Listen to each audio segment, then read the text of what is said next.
Hello. Hmm. I don't know if this is working or not. I hope so. If you can see me, let me know. Comment. I've never used StreamYard before, so I don't know what I'm doing. I hope this is working. Comment if you can. Let me know if you can hear me and see me. Also, let me know where you're watching from. Where are you watching from? I see some folks on here, so I would love to know if you can hear me. That would be super sweet. I don't know how long it takes for the comments to come through. If you're watching the replay, thank you so much for watching the replay. I'm so glad you're here. We're going to talk about some fun stuff today. Yay! All good. Hello, my dear Adele and Gisela and Lori. Hey, Lori, babes. I freaked you out. Okay, let me see how I can read your comment. I forgot it was on. Sorry, I don't know how to use this thing. So, Jerome from Barbados. Hello, Gisela. Thank you so much for letting me know. Corey, thank you for letting me know. Facebook user from Wilmington, North Carolina. I wonder if that happens to be Nancy. If so, guys, Bethany, love you too.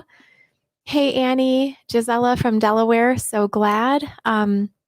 Let's just talk a little bit of business about StreamYard real quick. So if we're watching on StreamYard, which we are, I'm using this for the first time so I can stream to both places at once. Yes, it's Nancy. I don't know if you guys can see this, but look at this. If I see this comment that came through that says Facebook user, it's me. This is a really good description of what happens if you don't allow StreamYard to see your name and Facebook profile from Facebook. So Annie, for instance, she looks like the only Facebook user on here so far that has commented that has allowed StreamYard to already use her information. The way that you allow StreamYard to use your name and your Facebook profile is by going to streamyard.com/Facebook. And if you do that, you just have to click a button and it will allow StreamYard to see your profile picture and your name. That way I know who's commenting, but if you want to stay anonymous, this is a great way to stay anonymous if you don't want to have your face in there, okay? So that was Nancy. Hello, my dear. Sabine from Germany, I'm so glad to see you. I'm so glad everyone's here. Thanks for being here. So thanks for watching the replay. My audio is working. I can almost not believe it that there's no technical things happening. I guess I really like StreamYard. Let me know how you guys are feeling. Can you find one word, an emotion? I like to start here. Can you find an emotion that you're feeling right now that you feel? Just write it in the comment section. Let me know, what is that emotion you're feeling? Maybe it's right now, or if you've just been sort of feeling it generally today. What is an emotion that you've been feeling today? I'd love to know how you're doing. Okay, so today's agenda is just a basic Q&A. It can be about anything. So if you want to talk recipes, if you want to talk about meal plans, if you want to talk about, we get some good answers coming in. I'll come to those in just a moment. If you want to talk about StreamYard, if you want to talk about anything in my life or your life or anything, if you have questions about what you're struggling with, let me know. So start thinking in your brain, what can you be asking me? Because I'm going to be here for, I think I'm going to do probably 20, 30 minutes. And then I want to head over to Instagram because I don't think StreamYard works with Instagram. So I'm going to try to head over to Instagram and do that as well, because I haven't been on Instagram Live in a long time. Nobody ever shows up, but hopefully I can get them into the pattern of it. I am actually hoping to do this every week. We'll see how it goes because I just want to spend more time with you guys live and answer questions and things like that. So far we've got Lori is excited. Let me see if I can do these. There's Lori excited, Gisela successful, Corey overwhelmed. I get that feeling.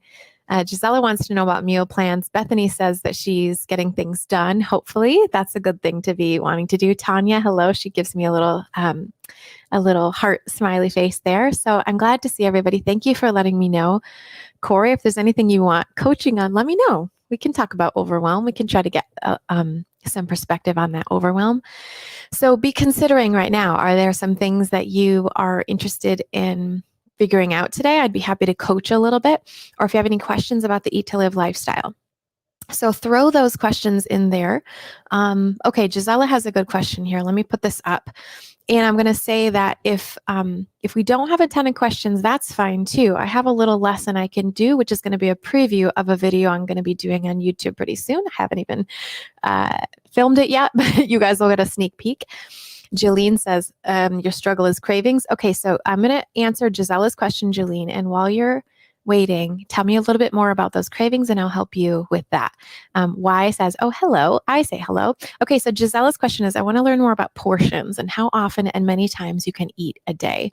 I love this question. You want to know why? Because Eat to Live is like the king of portion size, right? We can eat as much as we want to the point where we're not like stuffed, right? So the question is always, how much can I eat?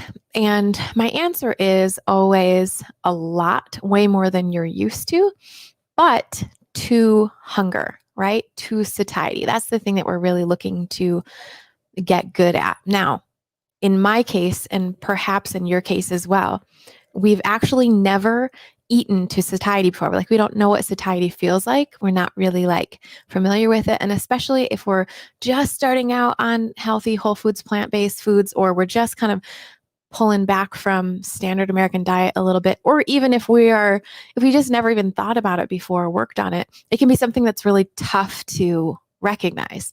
So in the beginning, I say, don't worry so much about the hunger satiety thing because it's hard to tell. I know for me as a former binge eater in the beginning, I was just always trying to feel full. I was trying to get to that place where I was full because I don't know if you relate to this, but I had a lot of fear of hunger. I was so afraid of becoming hungry again because I knew what that felt like. Hunger for me, and what we're referring to here is called toxic hunger. It feels so uncomfortable, physically uncomfortable. Like, you get shaky, you get irritable, you get really, really tough hunger pangs. Maybe you get headaches, all that. It creates, you kind of get a little, I don't want to say PTSD because I don't want to like take it that far. That's not really nice to say for folks who have experienced that. But it is kind of like that. I want to say maybe, I don't even want to say shell shock because that's another bad word. But you know what I mean? Like if you're used to getting hungry, and a lot of dogs will say, dog, right? We'll say if you're used to getting hungry and it hurts, you're not going to want to get hungry. So you're going to start to fear hunger. And then you're going to condition yourself to be in fear of hunger all the time. So in the beginning, it can be kind of tough to sort all this out, and that's okay. That's normal. Rest assured that the more healthy, whole foods, plant-based stuff that we eat, high nutrient foods, the more our bodies are going to detox, the more we will understand true hunger, the more you will be able to trust, because our body is going to be clearing out and we're going to be getting more towards natural hunger signals. And the closer we get to what our body is supposed to do naturally, the easier it is to deal with. But I do want to say in the beginning, if we're very afraid of hunger in the beginning, one thing we can do, which I talk about a lot, is work on our mindset, work on our thoughts in that time, right? So when I first started out trying this getting used to hunger thing, it was all about a thought in my head that was, hunger is not an emergency. I don't know where I heard that the first time. Probably Dr. Furman said it the first time, but hunger is not an emergency. So yes, it might feel uncomfortable. Yes, it might be super uncomfortable for those of us who experience toxic hunger, but even toxic hunger itself is not going to kill you, right? It could be very uncomfortable and make you very crabby and irritable, but it's not going to kill you. So that's something to think about, that even if we get hungry, it's okay, right? So, Gisela, portion size here, we want to be thinking about, now the big note to make about Eat to Live foods is that we get to have much bigger portions than anything we've eaten before. And that's sort of the fun part about Eat to Live, is that the salads that we eat, I wish I had my salad bowl up here, but I've got a 2-quart Corelle bowl. If you guys are interested, the things that I use in my kitchen are on my website, thewatermouth.com. And then there's the little Amazon like shop, whatever. A 2-quart Corelle bowl. So it holds 2 quarts of food. Typically for me, a salad will be 8 to 10 cups of food. Really, like chopped pretty small. That's a cattail going by, of course. Chopped pretty small, 8 to 10 cups of food. So it's a lot of food. Now, it might look like too much to you in the beginning, but let me tell you, that's actually the kind of the right amount. Sometimes you're going to want to eat less. Sometimes you want to eat more, depending on your energy level. But in order to eat that much food, we have to do the high nutrient, low calorie type foods for the bulk of it, meaning lots of greens, lots of non-starchy vegetables, things like that, and less of the other things like, Lori says, when I'm hangry, I want to eat anything. I don't care. So imperative to not get hungry. Exactly right. You can be very, very worried about that. And AJ says, I can totally relate to what you're saying with this hunger thing for sure. So this idea that we're using these higher nutrient, lower calorie foods to bulk out what we're doing so that we don't worry about calories anyways, right? We try to get away from the counting stuff, but kind of getting an idea for how much food fills your belly. We're not talking overfull, but we're just talking like comfortably full and gives you enough calories and all that to get through the day. Now, most people that do our 21-day challenges, or any of the challenges that we have, or they follow our What I Eat in a Day protocols on YouTube, most people that do those protocols, it's actually too much food for them. And they realize like, wow, I can't eat all this. That's the whole point, right? We're supposed to have these massive quantities of lower calorie type foods so that we can full up, get a lot of bulk in our tummies and have satiety for a lot longer than if we had eaten just a tiny one of those restaurant style salads, right? So you really, like when I go to a restaurant, usually I have to have I would have to have 2 or 3 salads to have a full salad, if you know what I mean. Okay. So much bigger portion sizes because we're keeping the calories lower because of the calorie density is how we sort of call that, or the nutrient density, really. When we talk nutritarian diet, we're talking nutrient density. So we want to have foods that have lots of nutrients in it and low calories. So we're getting more satiety out of that. Okay. And how often and how many times can you eat a day? So we want to do maximum 3 times per day. No snacks ever. That's the kind of the idea that we're trying to get towards. Now, if you snack a lot, that's fine because this is the way our society is set up. This is how they tell you to eat. So if you're in the habit of it, that's cool. But let's try to transition away from that, right? No more snacking. We don't need snacking. So what we're trying to do is having a meal, like I was talking about, that is big enough and has enough bulk to create that satiety for a long enough period of time that we can get through to our next meal 3, 4, 5, 6 hours later. Okay. So 3 times a day, maximum, no snacking. If you can do intermittent fasting sometimes, which just means that you eat 1 or 2 times a day within a 4 to 8 hour window of eating. And then the rest of the time, 20, 16 hours, you're trying to not eat at all. Those meals got to be pretty big for that. Okay. But you don't have to intermittent fast all the time. Intermittent fasting is just great. It's great for weight loss, but it's also just great for detox, for the body to actually clear itself out a little bit too. So if you're interested in intermittent fasting, you can look into that. I do it pretty often just because it's kind of the natural way I've always eaten as a college student. For a while, I would never get up until 10 or 11 anyways. And then I would finally eat. Right. And I just like that pattern. And then I would go eat around 3 or 4. That's typically how I eat nowadays anyways. And then some days, depending on the days, if I'm hungry, I'll have a dinner around 6 or 7. Dr. Furman recommends to stop eating around 6, but sometimes I do a little bit later. And it's actually best for intermittent fasting if you eat earlier in the day, but you don't have to follow all the rules. Just do what works for you.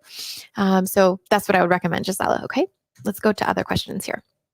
So Jolene, struggling with cravings. If you want to give me any more feedback on about that one, Jolene, I would love to help you. I'll come back to that one in a moment.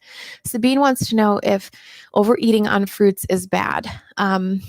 So first of all, I don't like the word bad because what's bad, right? One person's bad is going to be another person's, wow, you eat really well, right? And then also when we start to think something is bad, that makes us feel negative. And when we feel negative, we start to eat even more poorly, right? But to your actual question, overeating on fruits. Is overeating on fruits bad or, not recommended? Yeah. But overeating on fill in the blank is not recommended either. It doesn't matter what we're overeating on. If we are not hungry, we've had enough food for the day or for that meal, anything extra that we eat is not recommended, right? We try not to eat or overeat at all. Now, do I overeat? Yeah, all the time. I don't mean to, right? I'm still a work in progress. I'm still working on that. But we are looking to, like I was saying, get used to hunger, get used to knowing how much we need to eat to be full and all that. And we're also looking to cut back on overeating as much as possible. And I want to give you, so Sabine, is overeating on fruits bad? Yeah, we don't want to overeat on anything, right? But overeating on fruit is better than overeating on bread, maybe, right? Because fruits have a lot more micronutrients, a lot more just bang for your buck, if you will. They're probably lower calorie per volume, right? So if you're going to overeat anything, maybe fruits is good. For sure, overeating on greens would be the best way to do it, but no one wants to do that, right? Vegetables kind of a thing. But we are really looking to just not overeat at all. And yeah, okay. Let's see. Joanne Marie says, what supplements do you take? Do you use Dr. Furman's? Yes, I do for the most part. I take Dr. Furman's multivitamin. So I take the prenatal because I've been pregnant or breastfeeding for the last, 3-4 years, but I take it now after all my children are born because I need the extra iron. So the prenatal has extra iron.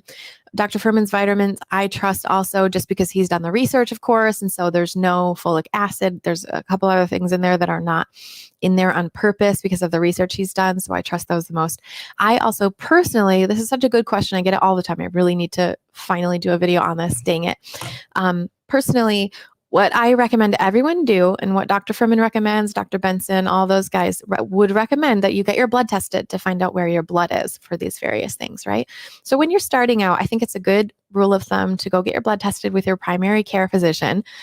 Get a set of tests. I'll tell you which ones they are, and I might miss one or two, so don't quote me, but get those blood tests done, see where you are, and then start supplementing judiciously based on what you need to make up or what you need to cut back on, right? So and this is an important point. It is just as important to not overtake vitamins that it is to not undertake them.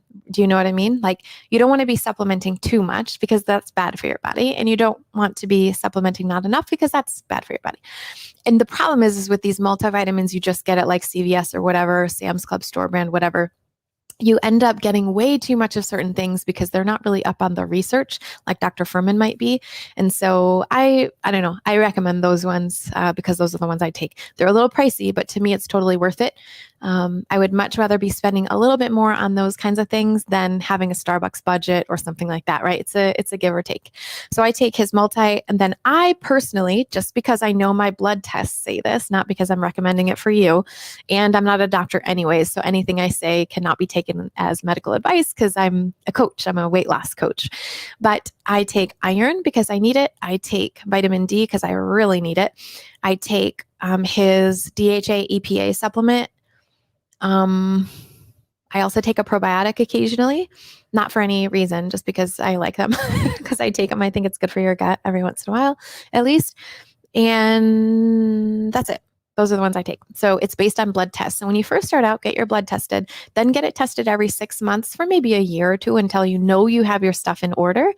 And then go back to testing once a year with your doctor. So the things you want to be looking at are like a comprehensive metabolic panel, which is just going to tell you most of the things. And you want to get a lipid panel, which is your cholesterol. You also want to get your vitamin B12 tested because you might be a vegan. And so it's really important to know if you're getting enough B12. You definitely want to get your vitamin D checked because most people, even folks who don't eat to live, will have a low vitamin D. Even if you live in a sunny area. I mean, I live in Las Vegas and my vitamin D is terrible. So I take a lot of vitamin D to make up for that. You want to get your iron tested, your ferritin, and then you can also get your zinc tested, which is a good vegan one to get tested as well. And then you could do also your like omega-3s, your fatty acids, these are more expensive, right? So these are more specialized. And I got to say, if you go and ask your primary care physician to test you on these things, he's probably going to look at you like you have two heads. Like, what are you talking about? And you just say, this is what I want. Here's the list of blood tests I want. I want you to test my blood. And if you tell them you're vegan, then they're usually like, oh, yeah, we'll get you tested because they're so worried that you're going to have some kind of deficiency, right? And then it won't make sense to them. So even if you're not vegan, you can just tell them that. And this is you being more proactive than even your doctor is, right? So they might not understand it. I've had some audience members who even their health insurance doesn't even cover these types of tests. Like one person was saying that they go to, what was it called? Kaiser Permanente in California, and they didn't even cover it. So in some cases, you might have to pay out of pocket as well, but it's definitely worth it to know where you're at. Okay. You are welcome, Gisela. And Joanne Marie, I think that's it. So Becca asks, are you allowed grains or potatoes? Yeah, for sure. You're allowed to eat anything you want. I want to say that first, okay? You can allowed to eat anything you want. I'm assuming the end of your question is on the Eat to Live diet. And the answer is yes, also. So that's good news. My nanny texted me. Let me just make sure everything's good. Okay. Yeah, you're allowed to eat anything you want. On the Eat to Live diet, you're also allowed to eat grains and potatoes. I don't like to say the word allowed because it it like kind of makes you think that you're under lock and key, right? But on this lifestyle, when it comes to grains and potatoes, we definitely do want to limit them though, because we don't want to be eating them to the exclusion of the other nutritarian foods. So the more important nutritarian foods we would say are beans, greens, onions, mushrooms, berries, seeds, and nuts, which are the G bombs. The most important one of those being the greens, because most people, when they start this, they're like, oh, I can have lots of nuts and seeds. I can have lots of potatoes. I can have lots of grains. I can have lots of, even mushrooms or tons of beans or whatever. And it's all good food. It's very healthy food. No one's going to argue that. But is it the healthiest? Is it like going to get you your results the fastest?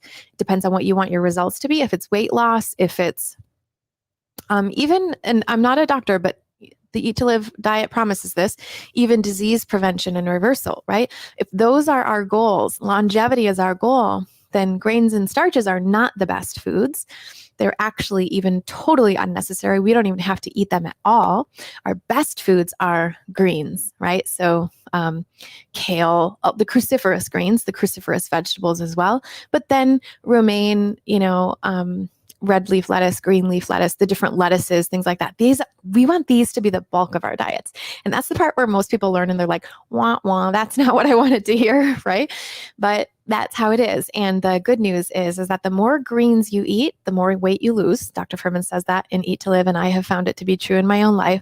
But the more of these lower calorie, higher micronutrient vegetables we eat, the more of this detox that occurs, the more of this healthy change occurs in our body, the lower the cravings will be for reals.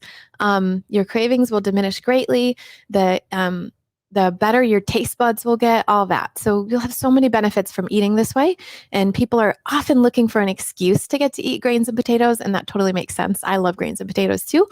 But if we can kind of get around the mindset part of how to eat this stuff and love it and have it be the bulk, that's where we're really cooking with gas. You know what I mean? And that's what we talk about in our Eat to Live family, which is my monthly group coaching program.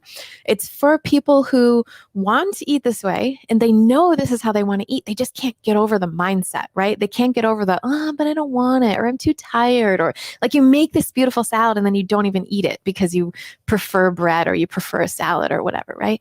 That's what we teach in the Eat to Live family. That's the bulk of my coaching, is helping people understand how to get over their mindset so that they can eat these healthy foods. So if you're interested, check out the Eat to Live family. Okay.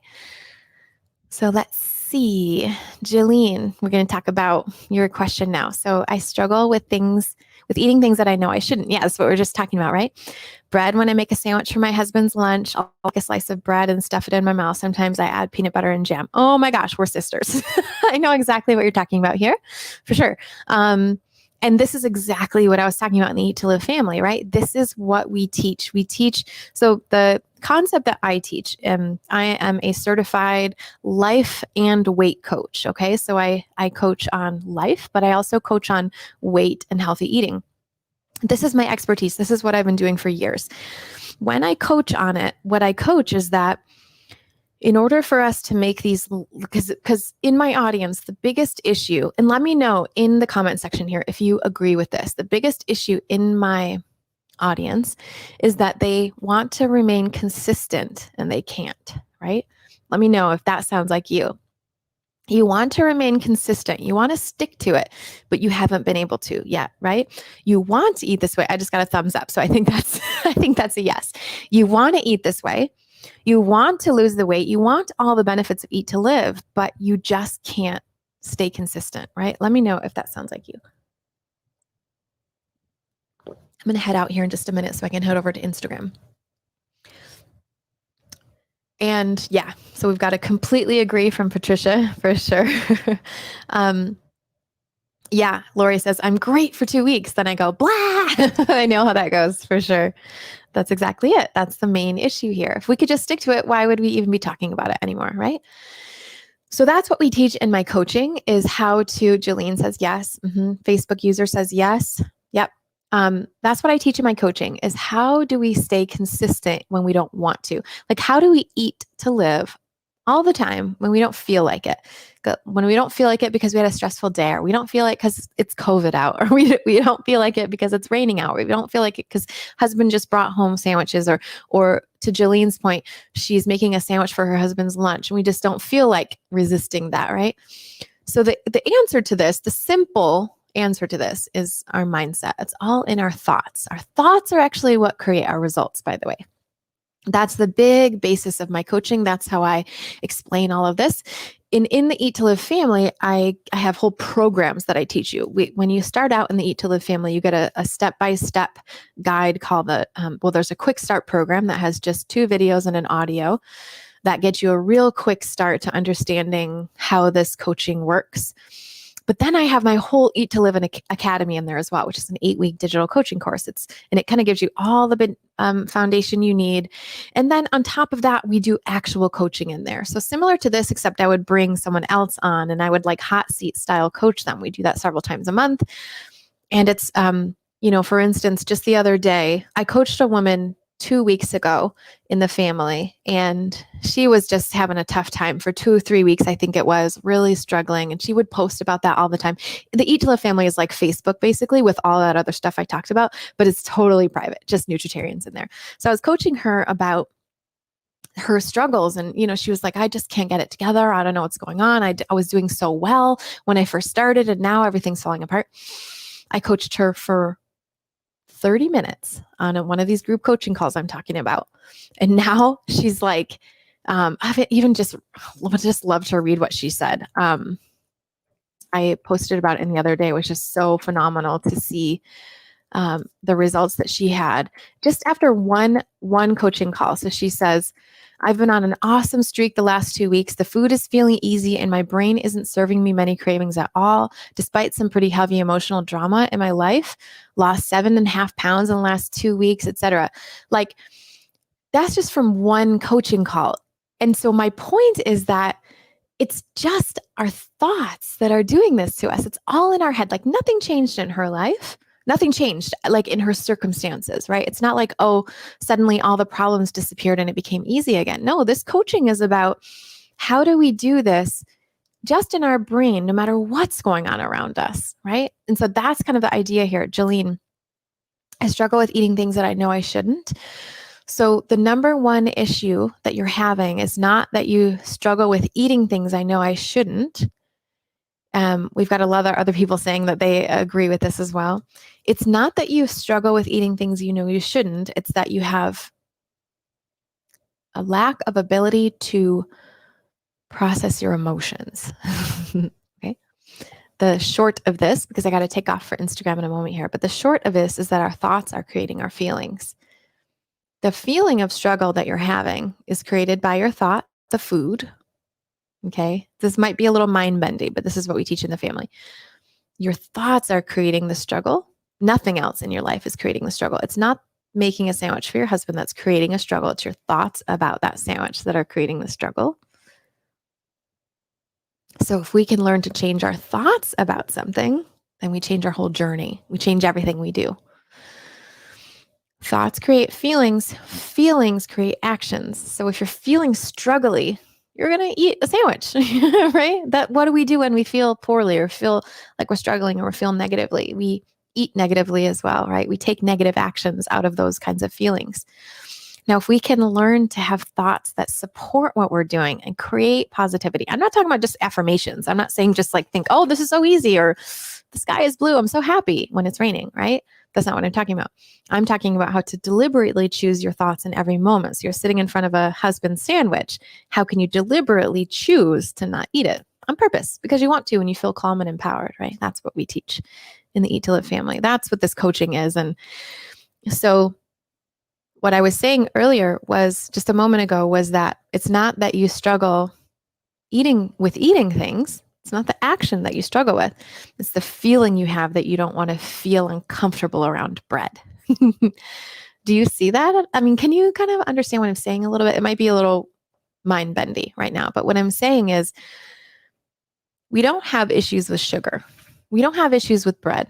We don't have issues with outside circumstances. We have issues feeling uncomfortable day to day. moment to moment, hour to hour. That's what we have issues with. Okay. So when we can become really good at feeling our feelings in those moments, which is what we teach, when we can become really, really good at that and become pro at that, there's nothing we can't handle. A tornado, we can handle a tornado. We can handle COVID. We can handle all these things. We can even handle a sandwich sitting in front of us because we have gotten really good with being uncomfortable sometimes. And it's okay to be uncomfortable. Just like it's okay to have, like we were talking about earlier, it's okay to have a little bit of hunger sometimes, even if it feels uncomfortable. It's okay to have that. And it's okay to not eat to make it go away. It's okay to just feel that feeling. It will not kill us, right? It's okay to have that. And that's where we start to gain agency over what's happening for us. Okay. I'm glad that you liked that, Jolene. You are very welcome. Great question. Let's see. Do we have anything else? And then I'm going to hop off. Kevin, I'm going to come. Your question was, what are your views and understanding of intermittent fasting? I did mention that a little bit earlier. So I'm not sure when you came in and when I was talking about it, but I did mention that. I'm totally for it. I think it's wonderful. It's a great way to detox and become healthier. I do not believe that we should necessarily fast for weight loss, though it can help with weight loss. I definitely don't think we should fast for any more than, 16 hours, like a little daily fast. We shouldn't ever fast for more than that for weight loss. Fasting should not be used for weight loss. Fasting should be used for other things. I think the best purpose of intermittent fasting is the detox and the sort of cleaning out of the body, because what happens is when the body is not digesting foods, then it gets to like switch gears, like switch train tracks, and now it gets to just go and work on repairing cellular damage, right? Detoxing things, removing wastes from the body. So imagine like as the digestion is happening, like you could imagine it like a stage, right? The stage can only, it's like a concert or whatever. Like as the body's like doing its stuff, the concert can only be one or the other. It's either digestion is happening or it's like the cleaning crew comes in, like the janitors show up and they start cleaning stuff out. It's one or the other. The cleaning crew does not have the ability to do what they do if we're digesting. The digestion cannot happen if we're just constantly working on cleaning. Like they don't happen at the same time.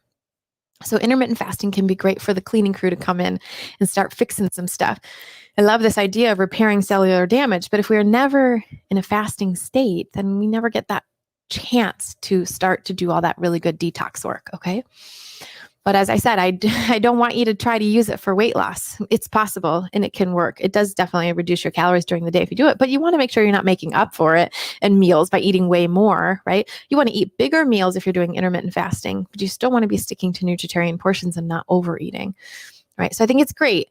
But I just want to caution you against try not to use it for weight loss. Just try to use it. Also, it's a great way to also work on your thoughts a little bit when you are really craving, right? Like let's say you do intermittent fasting in the mornings. You start at 8 a.m., you do a meal at 8, then you do another meal at, say, 3 p.m. or something like that, or maybe even earlier. And then you want to quit eating around like 3 or 4 for the day.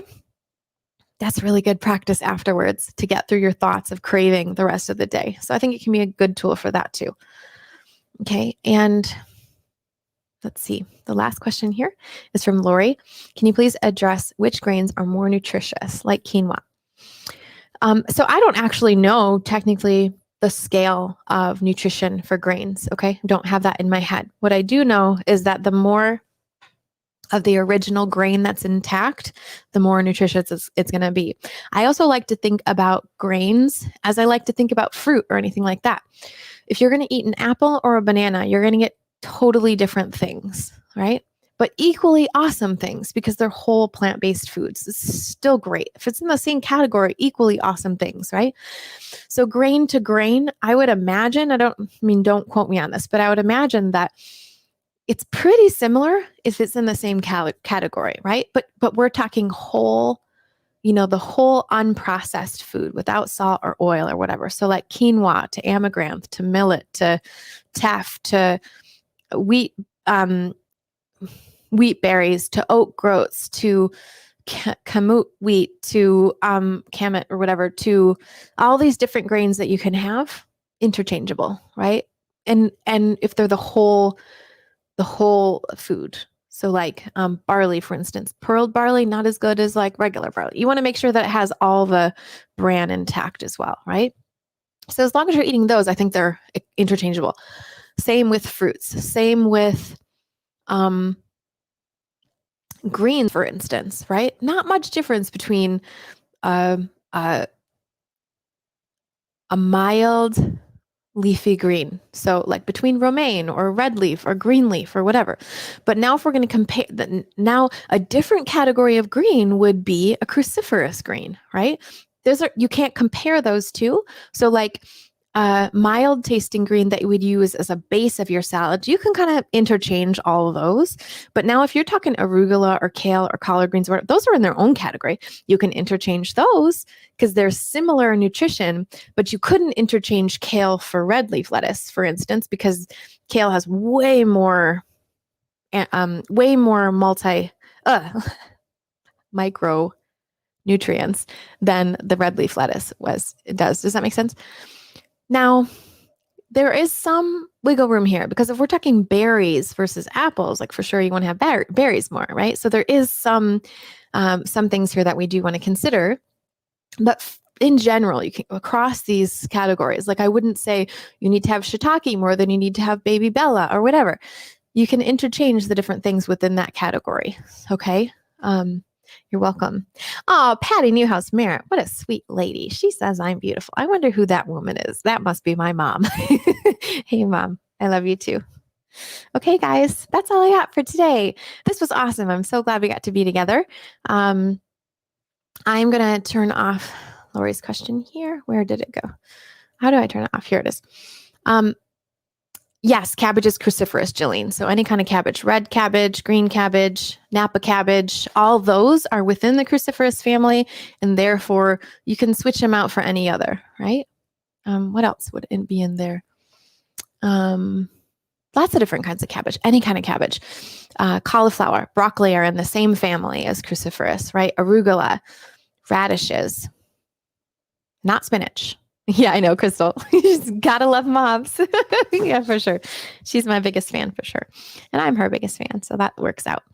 Okay, I'm going to head out. I'm going to go to Instagram now. I bet there's going to be crickets. I bet there's going to be nobody on there because I never do Instagram live. So if you can head over to Instagram.com/thewateringmouth. I'd love to see your support over there because I am going to be just talking to myself for a little bit.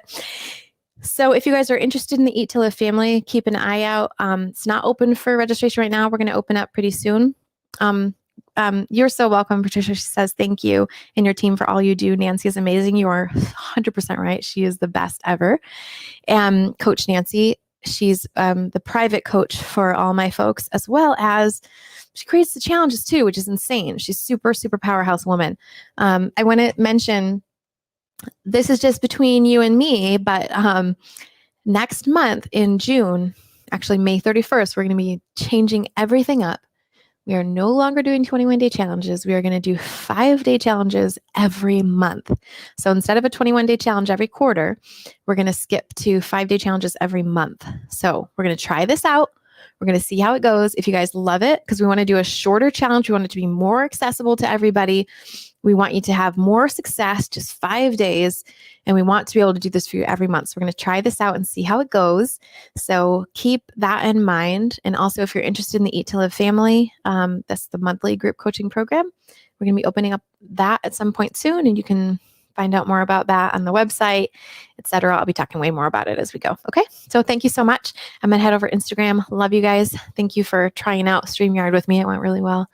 And I'll try to come back here each Wednesday at 12:30 p.m. Pacific. I'm going to try to do this every Wednesday. Okay. So bring your questions. Love you guys. Have a great day. See you on Instagram. Bye.